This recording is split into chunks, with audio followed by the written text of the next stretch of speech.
Rapid Fire News, I'm Scott Summit, this is 11 Hats Media.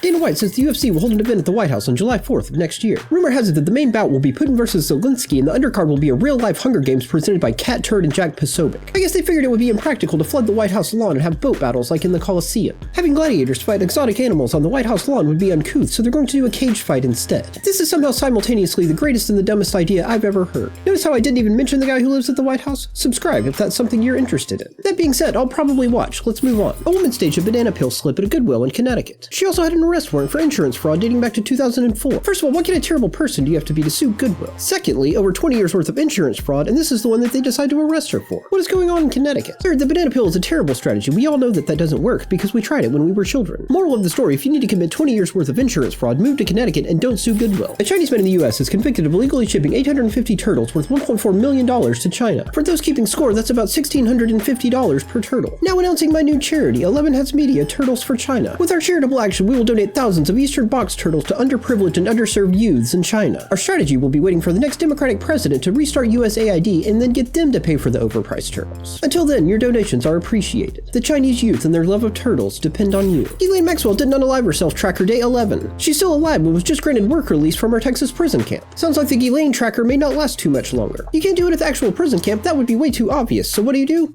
Work release. It's perfect, just stage a little work release accident. You know, she's picking up trash on the side of the highway and car swerves and then after a couple weeks of media sob stories about how we'll never know, they can just sweep it under the rug forever. Don't be a conspiracy theorist.